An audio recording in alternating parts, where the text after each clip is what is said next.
Bienvenue dans ce premier épisode de Formez-vous santé à Délicia.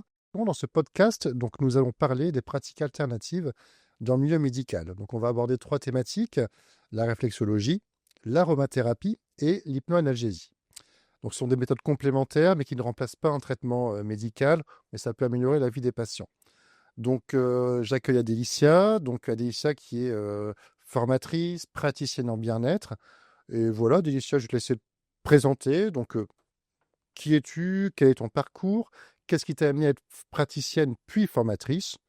Et puis, comment tu as connu Spiral, D'accord. formation? Je suis naturopathe. Je suis formée aussi à la réflexologie et à l'hypnose, ericksonienne.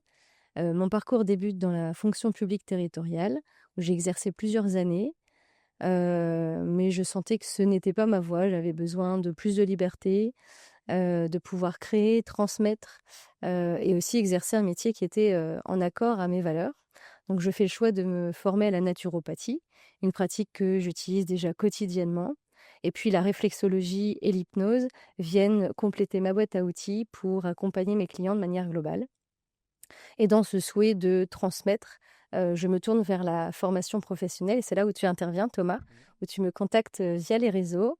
Le contact a tout de suite bien passé et puis, la rencontre avec, Spiral Formation a été un réel coup de cœur, parce que l'équipe est, bienveillante, chaleureuse, accueillante, un peu comme à la maison, je dirais.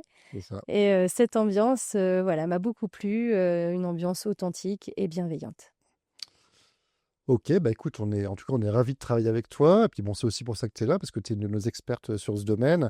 Alors, on entend de plus en plus parler d'approches non médicamenteuses. Ça se développe de plus en plus à la fois dans les structures médicales et médico-sociales. Alors, pourquoi, selon toi, voilà, ces pratiques commencent vraiment à émerger aujourd'hui? Je pense qu'il y a une réelle prise de conscience, celle d'inclure dans le soin, de l'humain et de l'émotionnel et pas être uniquement technique ou médical. Justement, ces techniques non médicamenteuses répondent à ce besoin de réhumanisation du soin. Mm. Elles permettent de créer du lien, d'apaiser, d'amener, du sensoriel et de l'émotionnel. Et dans un contexte où les médicaments ont parfois leurs limites, elles viennent en soutien et en complément sans s'y opposer. Et cette évolution s'impose d'elle-même aujourd'hui. D'accord. Et après, bon, effectivement, ça évolue, bon, ça commence, voilà, à émerger, à évoluer.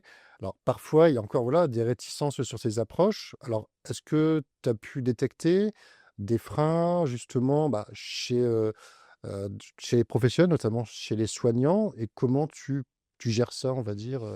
Alors il y a des réticences et c'est normal. C'est des pratiques encore, nouvelles, perçues comme pas scientifiques. Alors, je propose, de partir du terrain, heu, d'expérimenter plutôt que de convaincre avec, des théories. Mmh, J'écoute aussi parce que derrière des réticences, il y a souvent, des peurs, des méconnaissances, parfois de la fatigue aussi. Et puis je rassure en expliquant que ces pratiques sont simples, accessibles, et faciles à mettre en place dans leur quotidien. d'accord, OK, ça marche. Donc là, on va commencer peut-être par la première thématique, la réflexologie. Voilà, parmi celles et ceux qui connaissent pas, qui nous écoutent, est-ce que tu peux nous expliquer, voilà, en quoi ça consiste, les différentes réflexologies, existantes? Alors la réflexologie, c'est une technique manuelle, qui, stimule des zones réflexes situées au niveau des mains et des pieds. Ces zones correspondent à des, parties du corps, des glandes, des organes D'accord. et en stimulant ces zones, on va amener un message au corps pour lui permettre de retrouver un équilibre naturel. C'est une technique douce qui favorise l'apaisement, heu, la détente, musculaire, la relaxation de manière générale, et ça peut soulager surtout certains inconforts. Du coup, est-ce que ces pratiques, voilà, sont à la fois est-ce qu'elles sont bien acceptées au sein des équipes où tu interviens? Est-ce que tu as pu, voilà, détecter des personnes qui deviennent, à la limite, des ambassadeurs de ces pratiques? Alors oui, il y a des participants qui, testent, découvrent et mettent en pratique, ce qu'ils ont vu en formation et du coup ça les motive, justement parce qu'ils voient des effets concrets, des résidents apaisés, des soignants qui retrouvent du sens dans leur, métier. Et cette évolution passe aussi par la formation professionnelle, la formation continue.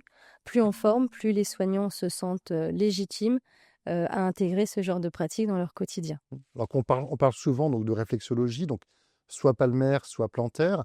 Est-ce que tu peux vraiment nous expliquer voilà, les différences, voilà, les différences et puis comment tu interviens sur ces pratiques au sein des structures, justement? Alors, la réflexologie plantaire, elle se pratique au niveau des pieds. Elle est idéale quand la personne peut s'installer confortablement, même dans un fauteuil. La réflexologie palmaire, elle se pratique au niveau des mains. Elle s'utilise plus quand la personne est alitée, en chambre, ou qu'elle ne souhaite pas tout simplement qu'on touche à ses pieds, ce qui peut arriver. Mais les 2 pratiques sont efficaces. Ce qui compte, c'est l'attention et la motivation. Alors, est-ce que tu te souviens voilà, d'une réaction atypique, voire amusante, voilà, au niveau d'un soignant ou d'un patient où tu es intervenu, par exemple? Oui, j'en ai plusieurs. J'ai un client qui est venu me voir pour une séance de réflexologie plantaire et au bout de quelques minutes, il m'a regardé avec des grands yeux et il m'a dit: «Mais c'est ça la retraite, j'aurais su, je m'y serais mis beaucoup plus tôt». Donc voilà. Ou alors une soignante qui me dit: «Mais vous avez complètement réveillé mes pieds». Voilà, c'est des moments de spontanéité, riches en émotions, et j'adore ça. Alors, merci Adélicia pour toutes tes explications. Donc, c'est la fin de notre premier podcast, du coup, sur la réflexologie. Alors, on va se retrouver prochainement, du coup, sur un deuxième épisode qui va être consacré à l'aromathérapie, une de tes autres, donc, coup, expertises. Donc, si vous êtes voilà, soignant, si vous êtes responsable de formation ou directeur d'une structure, voilà, n'hésitez pas du coup à consulter notre site internet, donc spiral.fr, et puis à vous abonner à nos podcasts hein, sur les différentes plateformes. Voilà, on sera là pour répondre à vos questions.